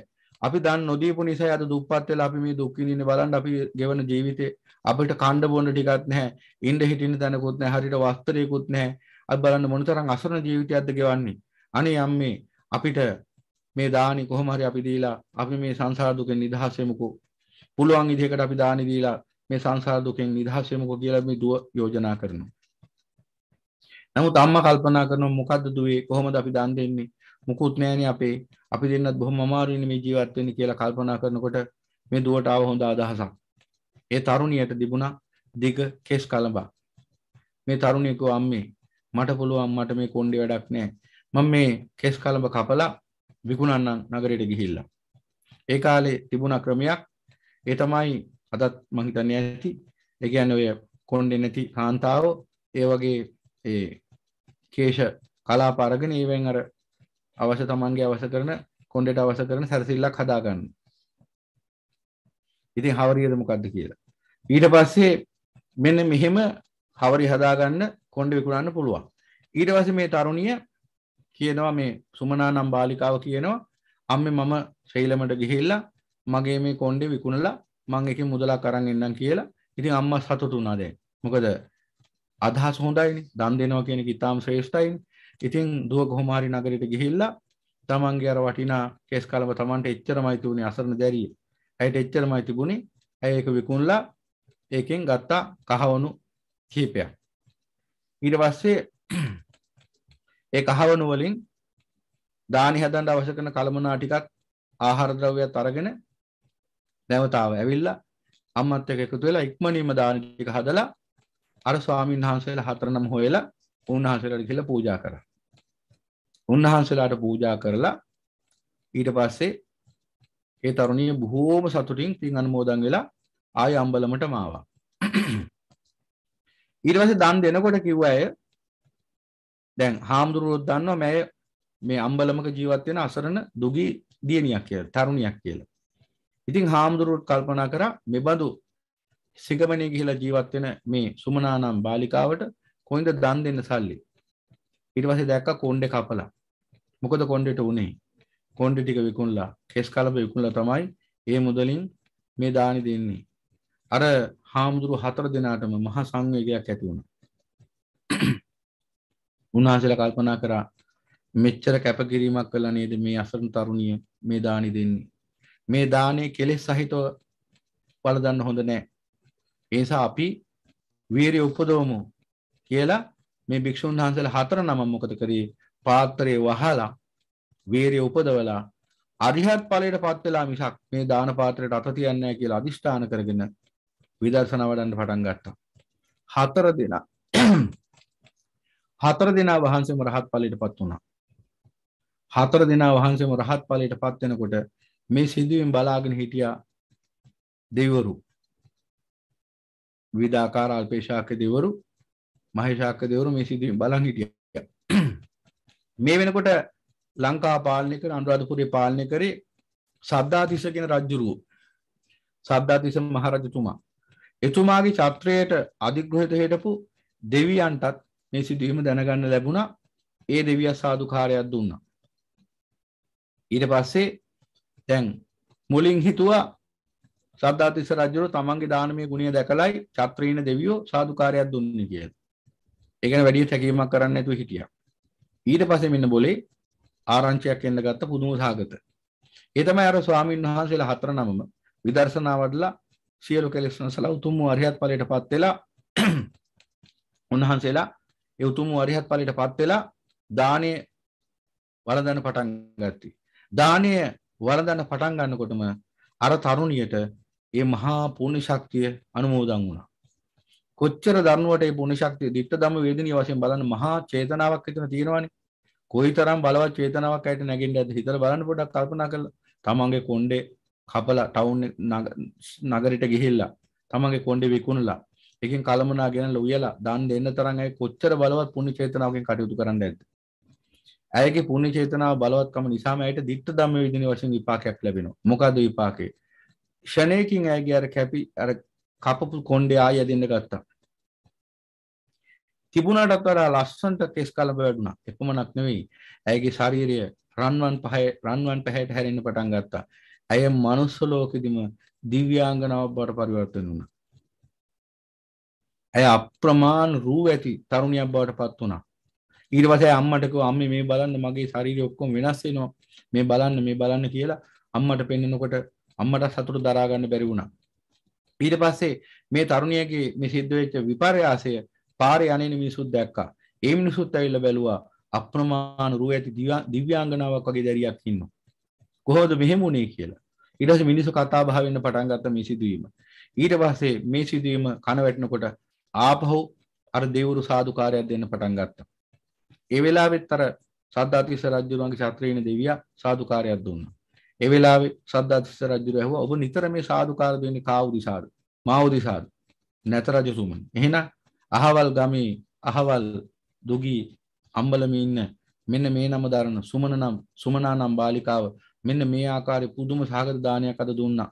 මහා කැපකිරීමක් ඇතුව ඒ දානි දුන්නා යන දිවසෙන් කතා පොත කිව්වා. ඒ නිසා ඇයට දිට්ඨ ධම්ම වේදිනී වශයෙන්ම මෙන්න මෙහෙම මහා පුණ්‍ය විපාකයක් ලැබුණා කියලා විස්තර කළා. ඊට සද්ධාතිස්ස රජුරුව තමන්ගේ රාජකීය ඇමතිවරයෙක්ට අඬ ගහලා කිව්වා වහාම ගිහිල්ලා මේ සිදුවීම ඇත්තක්ද කියලා පරීක්ෂා කරලා බලන්න.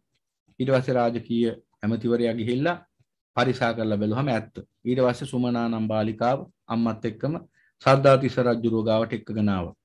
එකන් ආවම ඇත්තද දැරිය දුව මේ වැඩේ මෙහෙම වුණාද ඇත්තටම මෙහෙම දෙයක් වුණාද කිව්වහම සම්පූර්ණ කතා පොත කිව්වා.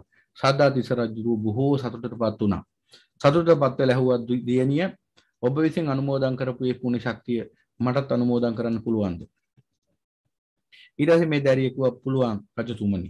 මං ඊටාම සතුටින් මගේ පුණ්‍ය ශක්තිය ඔබ වහන්සේට අනුමෝදන් කරනවා. ඊට පස්සේ රජුරුවත් මේ පුණ්‍ය ශක්තිය අනුමෝදන් වුණා. එපමණකින් නොනැවති රජුරුව මේ සෝමනා නම් බාලිකාව රාජකීය දෝහිතෘ කියන තනතුරේ පිළිහිද කියන රාජකීය දියණියක් කියන. කියන්නේ තමන්ගේ දුවෙක් කියලා නම් කරා. රාජකීය දෝහිතෘ තනතුරේ පිළිහිදවලා ඇයව අර කැඳවාගෙන ඉන්න ගිය රාජකීය ඇමතිවරයාටම සරණ මංගල්‍යකින් පාවල දුන්නා. එපමණකින් නොනැවති ඇයට සහ මවට මහා මහේශාක ජීවිතයක් ගත කරන්න අවශ්‍ය කරන රාජකීය සැප සම්පත් සියල්ලම දුන්නා. ඇයට අවශ්‍ය කරන ආභරණ දැසිදස්සු සියල්ල දුන්නා. ඇයට අවශ්‍ය කරන සියලුම ආකාරයේ පහසුකම් ලබා දුන්නා. ලබා දීලා අර විදිහට රාජකීය අමාත්‍යවරයෙකුගේ බිරිඳක් බවට පත් කරා. ඒ විතරක් නෙවෙයි දැන් අය එක පැත්තකින් රාජකීය දියණියක්, රාජකීය කුමාරියක්, රාජකුමාරිකාවක් දැන්. අර බඩේ බත් නැතුව වැලේ වැල් නැතුව අර අම්බලෙම හිටිය අර කුඩා දැරිය. දැන් අය රාජකීය කුමාරිකාවක් එක පැත්තකින්. අනිත් පැත්තෙන් රාජකීය අමාත්‍යවරයෙකුගේ බිරිඳක්. ඒ වගේම මහා ධන සම්පත් ඇති තැනැත්තියක් දැන්. ඊට පස්සේ අය ඒ දානි ආනිසංසය පණ අපිටම දැක්ක නිසා ඇය අප්‍රමාණ වශයෙන් දන් දීලා අවසානයේ ඇය තුසිත දිව්‍ය ලෝකෙට යනවා. මරණින් පස්සේ දිග කතාවක් මම මේ හකුල් වල කිව්වේ. තුසිත දිව්‍ය රාජ්‍යයට යනවා. මරණින් පස්සේ අප්‍රමාණ දන් දීලා මහේශාක දිව්‍ය බවට පත් වෙනවා තුසිතේ. එහෙනම් බලන්න අපිට සැප විඳින්න අවශ්‍ය කරන්නේ ධනයේද ඥානයේද කියලා. දැන් අර තරුණිය එදා ඒ සුමනා නම් බාලිකාව අනේ අපිට පින් කරන්න සල්ලි නෑනේ, අනේ අපි දුප්පත්නේ, අනේ අපි දුප්පත් උනේ රටේ රජුගේ වරදක් නිසා හරි කියලා මොකක් හරි කිය ඔහේ කාලේ කකා හිටියනම් අදටත් ඒ සංසාරේ දුක් විඳින සත්‍යෙක්. එහෙනම් අනිවාර්යයෙන්ම එබඳු මානසිකත්වයක ඉන්න කෙනෙක් සාමාන්‍යයෙන් පවුමයි කරගන්නේ. ඉතින් ඒක නිසා මොකද දේශයෙන් දැවි ඉන්නේ. ද්වේෂයෙන් දැවිදවි ඉන්න මිනිහා පින් කරගන්නේ නැහැ පවුමයි කරගන්නේ. ඉතින් අවසානයේ මොකද වෙන්නේ? එහෙනම් ඇයට සතර පායට යන්න වෙන්නේ. නමුත් ඇයගේ ඥානීය බලන්න. ඇයට ඥානීය පහළ වෙච්ච නිසා ඇය ඥාණයෙන් අන්තිමට තුසිතේ මහේශාක්‍ය දිව්‍ය බවටපත් වුණා. ඒ තරන්නේ සන්තුසිත අපගේ මෙත් මහ බෝසත් මහා දිව්‍ය රාජානන් වහන්සේගේ ඒ දහම් සභාවටත් ඇතුළත් වුණා. ඉතින් එහෙනම් බලන්න ඥානයයි අවශ්‍ය මිනිසුන්ට සැප විඳින්න. ඥානයයි අවශ්‍ය. ඥානය ඇති ඕනම මිනිසෙට පුළුවන් සැප විඳින්න. පින් දහම් බහුලව රැස් කරගන්න ඕන. පිනට නිරන්තරයෙන් නැඹුරු වෙන්න ඕන. අඩුම තරමේ හැම නිවසකම තමන්ගේ ගෙදර හැම නිවසකම මිනිස්සුયો බුදුරජාණන් වහන්සේ වෙනුවෙන් මල පහනක් පූජා කරන්න ඕන දිනපතා උදේ හවස. ඊළඟට මේ ශ්‍රී සද්ධර්මයට කන් දෙන්න ඕන. දානමාන ආදී පින්කම් බහුල කරන්න ඕන. එතකොට මොකද වෙන්නේ? ওই සියලුම දුක්ඛිත විපාක ගෙවිලා යනවා. එතකොට සමානන්තර වෙනස් වෙනවා. සමානන්තර අනන්තර කියලා පටිසමුපාද දෙකක් ක්‍රියාත්මක වෙනවා. සමානන්තර කියලා කියන්නේ ඉදප්පච්චේතා පටිසමුපාදයක්. අනන්තර කියලා කියන්නේ විපාක පටිසමුපාදයක්. එහෙනම් කෙනෙක් වර්තමානයේ දස අකුසලෙන් වෙන් වෙලා දානමාන ආදී පින්කම් බහුලව සිද්ධ කරමින් කටයුතු කරනකොට මොකද වෙන්නේ? වර්තමානයේ ඔහුගේ කුසල සමානන්තරයක් නිර්මාණය වෙනවා. ඒ කියන්නේ වර්තමානයේ පිරිසිදුයි. වර්තමානයේ පුණ්‍ය ශක්තියෙන් යුක්තයි. වර්තමානයේ පින්වන්තයි. දැන් මොකද වෙන්නේ? ඊට අදාළ විපාකයක් අරගෙන එනවා අතීතයේ ඉඳලා අනන්තර පච්චය කියන විපාක පටිසමුපාදී. වර්තමානයේ යම්සේද ඒ වර්තමානයේ ගැළපෙන ආකාරයේ විපාකයක් අතීතයෙන් රැගෙන එන පටිසමුපාදයක් තියෙනවා. ඒක විපාක පටිසමුපාදයක්. තවත් එක පැහැදිලි කර මීට ඉස්සෙල්ලා පැහැදිලි කරා. කියන්නේ වර්තමානයේ අතීතයයි එක හා සමාන වෙන මොහොතක් එන්න ඕනේ. වර්තමානයේ යම්කිසි කෙනෙක් පුණ්‍ය කර්මයක නිරත වෙනවා නම් ඒ බඳුම පුණ්‍ය කර්මයක් අතීතයේදී සිද්ධ කරලා තියෙනවා නම් දැන් මොකද වෙන්නේ? වර්තමානයේ සිද්ධ කරන පුණ්‍ය කර්මයේ විපාකය මතු විපාක පිණිස කර්ම භවයේ තැන්පත් වෙනවා. එතකොට අතීතයෙන් ඊට සමාන කර්ම විපාකයක් රැස් වෙලා තියෙනවා. ඒ කර්ම විපාකයේ වර්තමානයේ රැගෙන එනවා. දැන් ඕක පින සහ පව කියන දෙකටම අදාළයි. පින් කළත් එහෙමයි පව කළත් එහෙමයි. යම්කිසි කෙනෙක්ගේ වර්තමානීය පෞකාර වර්තමානයක් නම් ඒ කියන්නේ යම්කිසි කෙනෙක් අකුසල සමානන්තරයකින් යුක්තව නම් වාසය කරන්නේ. ඔහුගේ සිත අපිරිසිදුයි. ඔහුගේ පැවැත්ම අපිරිසිදුයි. ඔහුගේ චින්තනය අපිරිසිදුයි. ඔහුගේ පැවැත්මත් අපිරිසිදුයි. එහෙමනම් ඔහුගේ පැවැත්ම වර්තමානයේ අපිරිසිදුයි. එහෙනම් සමානන්තරය අපිරිසිදුයි. එහෙනම් ඊට අනුකූල අනන්තරයක් තමයි හැමතිස්සෙම අතීතෙන් ඇදී ඇදී එන්නේ. එහෙනම් වර්තමානයේ දස අකුසලයේ හැසිරෙන කෙනෙක් නම් එහෙනම් අනන්තර වශයෙන් කියන්නේ පුරාණේ විපාක නොදුන් කර්ම විපාක ඔක්කොම ඉන්නර දස අකුසල විපාක වශයෙන්. තවත් උදාහරණයක් දැන් කෙටියෙන් තව පැහැදිලි කරමු. අපිට වර්තමානයේ හොරකම් කරන කෙනෙක් ඉන්නවා කියලා. වර්තමානයේ හොරකම් කරනවා දැන්. එතකොට අතීතයේත් මේ විදිහටම හොරකම් කරලා තියෙනවා. අතීතේ කරපු හොරකමක සහ මේ වර්තමානයේ කරපු හොරකම අතර සමාන භාවයක් නිර්මාණය වෙනවා. ඒකයි සමානාන්තර කියන්නේ. සමාන ලක්ෂණ තියෙනවා. අනවරාග්ග සංසාරික ඉඳලා එන්නේ මේ ගමන. ඒ නිසා වර්තමානයේ අපි මේ කරන කියන හැම දෙයකටම සමාන දෙයක් අතීතෙත් සිද්ධ වෙලා තියෙනවා. වර්තමානයේ අපි පින් හෝ පව් හෝ කරනවා නම් ඊට සමාන කාර්යයක් මීට පෙරත් අතීතේ කවදා හෝ දවසක සිද්ධ වෙලා තියෙනවා. එහෙනම් අර අතීත කර්මයයි වර්තමාන කර්මයයි සමාන වෙච්ච ගමන් වර්තමානයේට අර අතීතේ විපාක නොදුන් කර්ම විපාකය ඇදිලා එනවා. ඒක සමහරවිට පින් වෙන්නත් පුළුවන් පව් වෙන්නත් පුළුවන්. එහෙනම් මිනිස්සු දස අකුසලෙන් වෙන් වෙලා දස කුසලයේ හැසිරෙන දස පුණ්‍යක්‍රියාවල නිරත වෙන පින්වත් මිනිස්සු වුණොත් එහෙනම් සමානන්තරයේ පුණ්‍යවන්තයි කුසල සහගතයි. එහෙනම් අනිවාර්යෙන් මේ ජීවිතේට ඇදී ඇදී එන්නේ ඔක්කොම සැප විපාක. එහෙනම් යමෙක් වර්තමානයේ දස අකුසලයේ යෙදෙමින් පංච දුෂ්චරිතයේ යෙදෙමින් අධර්මයේම හැසිරෙනවා. එහෙනම් එයාගේ වර්තමානයේ අපිරිසිදුයි. වර්තමානයේ අකුසල සහගතයි. එහෙනම් අනිවාර්යයෙන්ම ඔහුට අතීතෙන් විපාක පිණිස පැමිණෙන්නේ ඊට අනුකූල විපාකමයි. එහෙනම් ඔක්කොම ඉන්නේ ජීවිතේ ප්‍රශ්න, කරදර, අගහිඟකම්, සිත්ඇවුල්, ලෙඩ රෝග මෙන්න මේවමයි ජීවිතේ පිරෙන්නේ. එහෙනම් ওই මිනිසුන්ගේ ජීවිතවල ඒව ටික නේද බලන් තියෙන්නේ. ඒ කියන්නේ වර්තමානයේ හැසිරෙන්නේ අධර්මවාදී ආකාරයෙන්. දස අකුසලයේ යෙදෙනවා. බුදුරජාණන් වහන්සේගේ වචනයට බුදුරජාණන් වහන්සේගේ අති උත්තරීතර බුද්ධ වචනයට කන් දෙන්න බැරුණාට අර අඥාන දේශපාලඥයෙක් කතාවට කන් දෙනවා. බලන්න. ඒ නිසාමයි දුක් විඳින්නේ. සම්මා සම්බුදු පියාණන් වහන්සේගේ මේ විශ්වයේම ජයගත්ත විශ්වයේ මහා වීර විශ්ව අග්‍ර මහා ශාස්ත්‍රවර විශ්වයේ තමන් වහන්සේ හා සමාන කෙනෙක් නැති සියලු ඥානයන්ට අග්‍ර සියලු ගුණයන්ට අග්‍ර සියලු බලයන්ට අග්‍ර අසමසම ඥානින් යුක්ත අසමසම ප්‍රඥාවෙන් යුක්ත සම්මා සම්බුදු පියාණන් වහන්සේගේ උත්තරීතර බුද්ධ වචනයට කන් දෙන්නේ නැති මිනිස්සු මොලේ කලදක් නැති මෝඩ දේශපාලඥයෙක්ගේ කතාවට කන් දෙනවා. ඉතින් ඒකයි දුක් විඳින්නේ.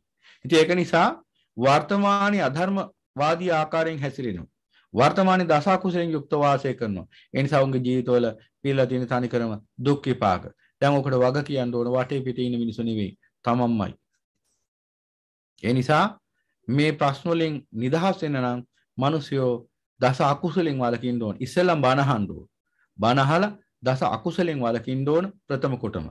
දස අකුසලෙන් වැළකීච්ච, කාය දුස්චරිතෙන් වැළකීච්ච, වාචික දුස්චරිතෙන් වැළකීච්ච, මනෝ දුස්චරිතෙන් වැළකීච්ච පිරිසුදු ජීවිතයක් ගත කරන්න ඕන. ඒ පිරිසුදු ජීවිතය තුළ දස පුණ්‍ය ක්‍රියා ආදී පින්කම් බහුලව සිද්ධ කරන්න ඕන. එතකොට ආයි ඔළුවේ අමාරුවට කොට්ට මාරු කර කර ඉන්න ඕනේ නැහැ. ඔළුවේ අමාරු හොඳ වෙලා යනවා.